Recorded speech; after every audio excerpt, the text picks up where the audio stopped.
Seja bem-vindo ao canal UPT UESC, o curso que prepara você para o Enem. Eu me chamo Thalita Posidônio e sou professora na área de linguagens. Hoje trago para você uma aula de literatura, na qual eu trago uma linha do tempo sobre as escolas literárias. Os próximos vídeos eu estarei abordando sobre cada escola separadamente, mas nesse eu quero que você entenda como se dá esse processo de uma escola para outra, assim fica um pouco mais fácil de você entender o que é a literatura, como isso acontece, certo? Não vou me aprofundar muito sobre o que é a literatura, porque nós já temos um vídeo em nosso canal com a professora Elizabeth, onde ela fala sobre o conceito de literatura. Então, se você ainda não conferiu, volte um pouquinho, assista esse vídeo mais aprofundado sobre o que é literatura. Mas a literatura, ela é a representação do pensamento do homem de acordo com o seu período histórico. A literatura, ela está entrelaçada com o período histórico, então é a história. A literatura e a história, ela tem tudo a ver. Pois, por exemplo, um homem que está na era medieval, o homem daquela época, ele tinha um pensamento, um jeito de pensar. Então, para se expressar, ele construiu textos, produziu artes. São nessas construções do homem desse período que se dá o nome para esse período, que são as escolas literárias. Então, a literatura, ela nada mais é do que a representação literária do pensamento do homem em um determinado período. Então, para falar dessa linha do tempo, das escolas literárias de cada período, nós vamos estudar a partir da era medieval, certo? Então, tudo que eu vou falar para vocês nos vídeos é uma construção histórica. Vamos acompanhar o desenvolvimento da história. Por isso que eu repito que história e literatura têm tudo a ver, pois a literatura está dentro de um período histórico. Então, vamos dividir todos os períodos e sempre focando de qual forma o homem estava se expressando naquele período, o que estava passando ali no pensamento do homem. Então, as escolas literárias, elas são representações do pensamento do homem. Então, tem escola que ele vai ser maior representado por arte, outro por cantigas, cada um por esculturas, cada um tem características próprias, tem autores que se destacam mais, certo? Então, quando começarmos o estudo mais aprofundado de cada escola literária, nós vamos começar com o estudo da literatura portuguesa, pois nós temos que lembrar que o Brasil, nós fomos descobertos em 1500, mas antes disso já existia a Europa, já existia Portugal, Roma, outros países também. Então, já existia o homem escrevendo sobre o que sentia, falando, se expressando, pintando. O Brasil, ele passa a existir para a literatura e para todo mundo, né? A partir de 1500. Então, é o momento que nasce realmente a nossa literatura, é quando somos descobertos. Então, a primeira escola literária é o trovadorismo, que ela acontece aí entre os anos de 1899 a 1418. Os gêneros literários predominantes nessa escola são feitos de cantigas, cantigas de amor, de amigo, de escárnio e de maldizer, que depois vamos estudar aprofundado o que significava cada cantiga dessa. Então, teve autores de destaque, como o Paio Soares de Taveirós. Então, é uma escola que foi marcada pelo movimento dos trovadores e cantigas de amor. Ela é trabalhada na época medieval. Ela se concentra por trovas, por cantigas, vai ter muita música nessa escola. E no trovadorismo também predominava o teocentrismo, que era Deus aí no centro de tudo, mas vamos aprofundar essa escola em outros vídeos. Hoje é só uma apresentação de cada escola. Logo depois, em 1518, vem o humanismo, que, como o próprio nome já diz, trata-se da valorização do homem. Então, um século depois, né, a partir do humanismo que sai a ideia do renascimento cultural. Então, já não tem mais aí Deus no centro de tudo, já tem o homem no centro de tudo, que é o antropocentrismo, certo? Logo depois vem o classicismo, que expõe temas da antiguidade clássica. Vale ressaltar também que até o classicismo que acontecem somente as produções literárias europeias. Então, é o marco inicial da literatura brasileira no quinhentismo. No classicismo, é a última escola aí, até o classicismo, que predomina apenas a literatura europeia. É a partir do quinhentismo. Já quero ressaltar que o quinhentismo não é uma escola literária, é apenas um momento muito importante, que foi o momento em que o Brasil estava sendo descoberto. Então, é o marco inicial das produções literárias no Brasil. Começa o movimento da escrita. Só que como assim? Começa o movimento da escrita, mas ainda não é considerado uma escola? Sim, não é considerado uma escola, porque quando os portugueses aqui chegaram, eles movimentaram a escrita falando sobre tudo que eles conheceram no Brasil. Então, eram os próprios portugueses que escreviam para o rei de Portugal, falando que aqui encontrou pessoas pintadas com pouca roupa, que eram os índios. Então, essa escrita era escrita pelos portugueses e falava de nós, dos brasileiros, mas não pôde ser considerada como uma escola. Foi apenas assim um início. Então, uma grande característica literária do quinhentismo é esse grande valor histórico e documental, que é marcado aí pela Carta de Pero Vaz de Caminha. Então, o quinhentismo vale muito a pena estudar, porque diz muito respeito a nós brasileiros. Depois disso vem o Barroco, que tem a característica aí das formas de arte que preservavam aspectos religiosos. Então, é aí que nascem as primeiras produções da literatura brasileira, mas que agora já podemos chamar de escola literária do Brasil, porque ela não deixa de acontecer na Europa. Vai acontecer primeiro na Europa, tem características próprias da Europa, depois vai acontecer no Brasil, agora sim, com um brasileiro escrevendo, movimentando aí essa literatura com a arte, com a música, com a pintura, e o barroco também tem características próprias deste tempo. Predomina o teocentrismo, certo?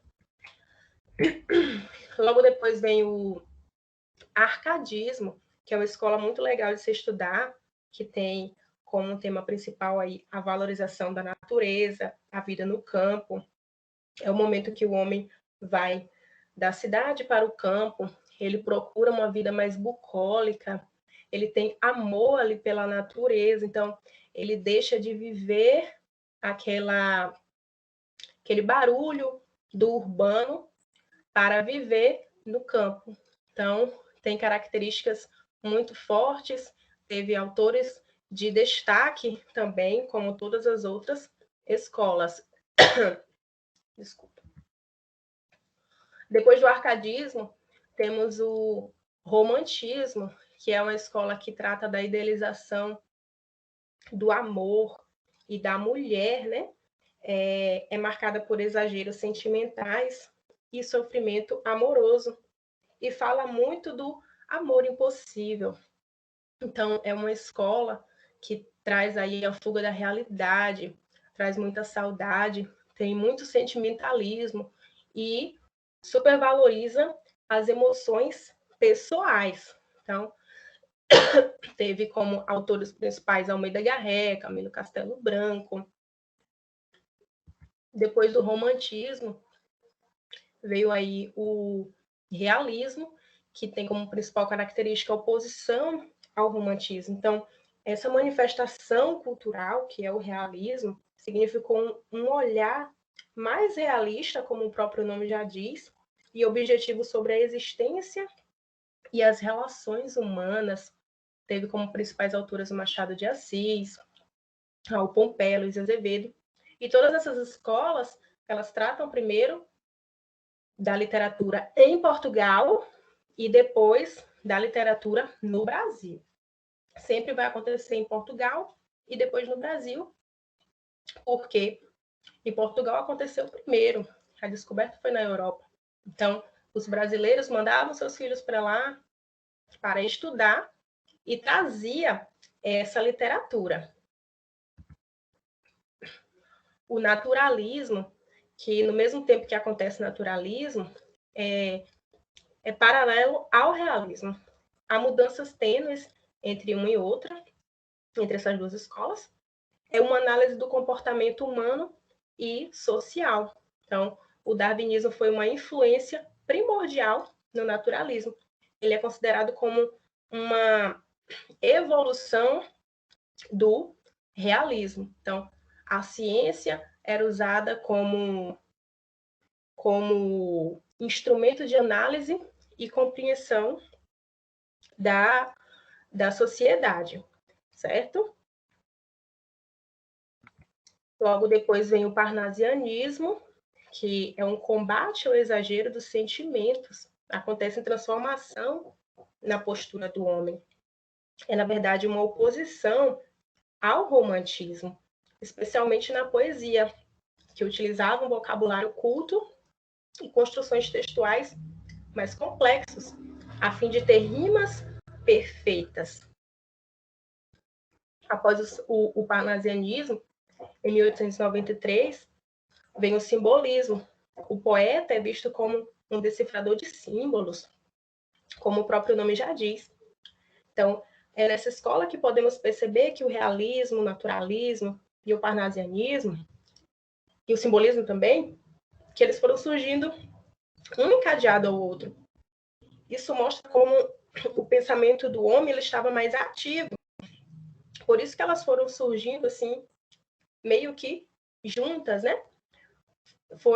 Isso demonstra que o homem ele não estava mais demorando para mudar aquele pensamento. Ele foi surgindo uma escola muito próxima da outra, e isso demonstra como a mente do homem ele estava sendo evoluída, não era mais como na Idade Média.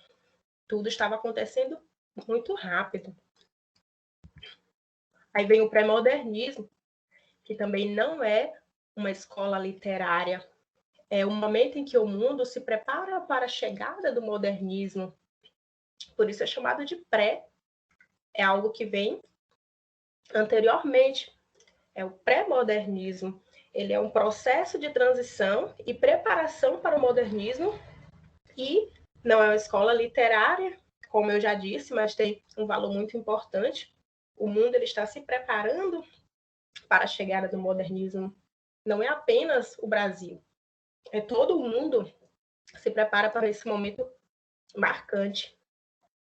Depois do pré-modernismo, né, vem o modernismo, que é uma fase de totais mudanças na Europa e no Brasil, sendo que no Brasil, especialmente, ele tem 3 fases: primeira, segunda e terceira geração. A Semana da Arte Moderna foi o que consolidou o modernismo. Então, depois do modernismo, vem aí a contemporaneidade, que é após 1945, que é o momento que as escolas literárias elas conseguem se misturar e a literatura ela se torna cada vez mais livre. Então, temos hoje aí nos dias atuais, as escolas literárias todas juntas com a contemporaneidade. É o mundo contemporâneo. É o que nós vivenciamos hoje. Então, eu espero que esse vídeo tenha ajudado, que você tenha já, assim, se familiarizado com essas escolas, que nós vamos estudá-las uma a uma. Tem características de algumas escolas que acontecem no Brasil e na Europa, que as características vão ser bem parecidas. Já tem outras escolas que elas serão opostas, certo? Então, vale muito a pena estudar. E além de assistir aos nossos vídeos aqui no canal PT UESC, nós também temos aulas todos os dias pelo Google Meet. Então, se você ainda não conhece ou ainda não se inscreveu no nosso curso preparatório para o Enem, se inscreva. Tem aulas de todas as disciplinas e eu tenho certeza que você vai gostar muito. Nós usamos uma didática também de trazer questões, discutir questões que caíram no Enem, trazemos para as nossas aulas remotas. E a partir deste vídeo, que hoje foi apenas uma introdução, eu vou trazer para vocês, nas próximas aulas, aqui no nosso canal, discussões sobre questões que caíram no Enem. Então, assista vídeo de outras disciplinas, não fique só aqui, pesquise, leia mais em casa e se prepare para o Enem.